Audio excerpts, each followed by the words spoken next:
Hey everyone, and welcome to today's Explainer. So today, we're looking at something that is incredibly special but also, universally familiar.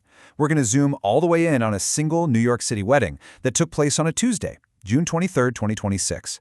But listen, we aren't just here to talk about romance. We're actually using this one event to understand a pretty profound difference, the difference between objectively analyzing a milestone, like mapping it all out, and subjectively living it.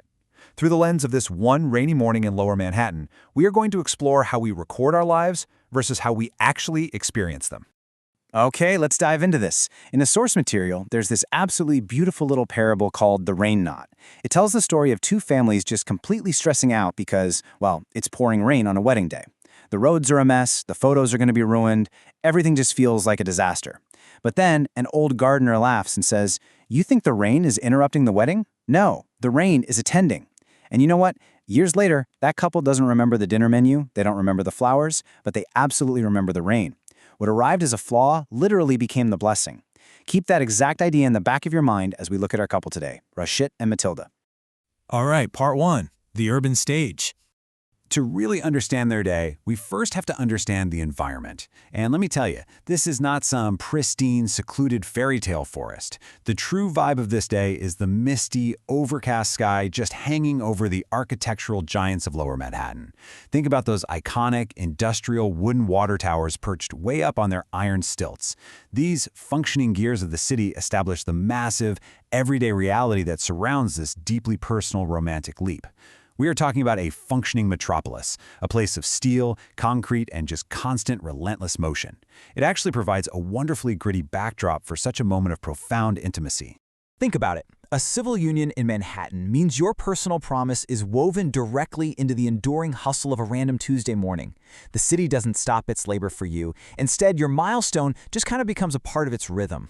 The sheer scale of the city grounds the couple's personal narrative, and it really reminds us that romance requires a structure to hold it. It's this beautiful juxtaposition, right? The massive, unfeeling machinery of urban life acting as the ultimate anchor for a fragile human vow. Moving on to Section 2, the bureaucracy of love. Now, what's really interesting about this is how an incredibly sterile, objective piece of paper acts as the engine for the entire day. This is marriage license number Q20265879.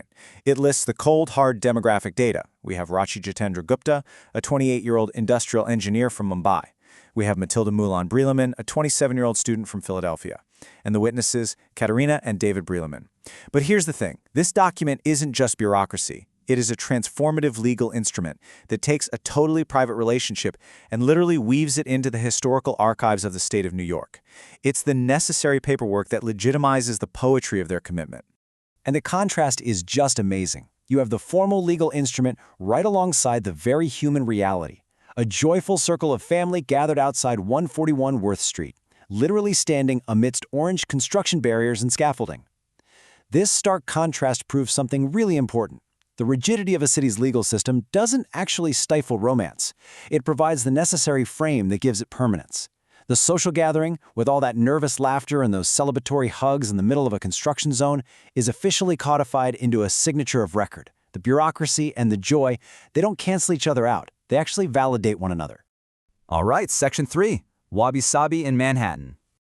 As we all know, life rarely goes exactly according to the paperwork. The source material uses this fascinating Japanese concept, wabi-sabi, to describe how the couple navigated their day. It's basically a profound appreciation for the beauty of things that are imperfect, impermanent, and incomplete. Remember the gardener's parable we talked about? Well, for Rashit and Matilda, their Tuesday morning ceremony was completely draped in gray clouds and drizzle. But instead of fighting it, they leaned into it. The weather wasn't an obstacle. It became the aesthetic of their memory. They allowed the unpredictability of the natural world to be an invited guest at their celebration, turning what could have been a logistical nightmare into something authentically beautiful. And this brilliantly illustrates their whole mindset. Navigating through City Hall Park, the couple used clear umbrellas. The sources actually call this a logistical masterclass. Why? Because while they protected themselves from the elements, the clear canopy ensured their joyful faces remained completely visible against the gray sweep of the city, visible for their family and visible for the historical record. They managed the logistics without losing the magic. It's honestly a brilliant little metaphor for how to handle life's unexpected drizzles, right? Protect the core, for sure, but absolutely do not hide your joy. Their whole morning was just this beautiful braiding of cultures and geographies. They walked through Chinatown, passing the Lindsay Shoe statue with its inscription about the common good, making their way to the incredibly ornate architecture of the Indian restaurant Musafir to celebrate Ratchet's heritage.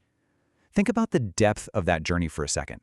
Two distinct family histories, tracing paths all the way from Mumbai and Philadelphia, walking under umbrellas, and merging into a single new family unit right there under the Manhattan rain. It's like a giant puzzle coming together, a vivid tapestry of human connection woven straight into the classic bustling architecture of the city. Which brings us to Section 4, the Witness Ledger. So the crucial point is that we've seen the city's objective record, right? But a legal document only ever tells half the story.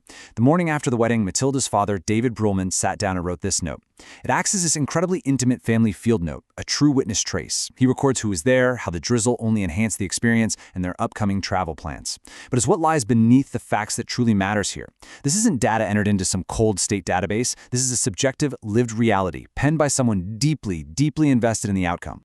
And the emotion isn't overtly stated. He doesn't write, "I cried," or "this was the best day ever." The profound emotion just kind of leaks through indirectly. He ends the entry with this short, powerful little phrase. Sad, exciting. Let's roll the dice. Think about that for a moment. Sad acknowledges the departure, the closing of the chapter of childhood. Exciting acknowledges the vast possibility of their new shared life. And let's roll the dice? Well, that is the ultimate acceptance of uncertainty. It's a father recognizing that he can no longer engineer his child's future. He can only step back, witness it, and trust them to navigate the board. Honestly, it is the most honest assessment of what it means to watch someone you love take a giant leap of faith. All right, our final part, Section 5, Map versus Territory. Let's move to and see how this builds into the ultimate tension between the objective record and the subjective lived experience. The source material presents another story, The Cartographer's Daughter. In it, scholars are rigorously debating the abstract meaning of a map, analyzing lines that represent resilience or impermanence.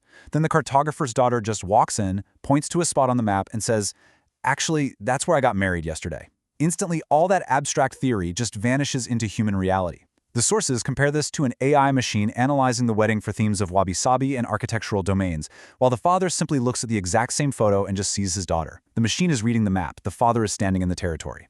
One processes the data, the other actually feels the rain.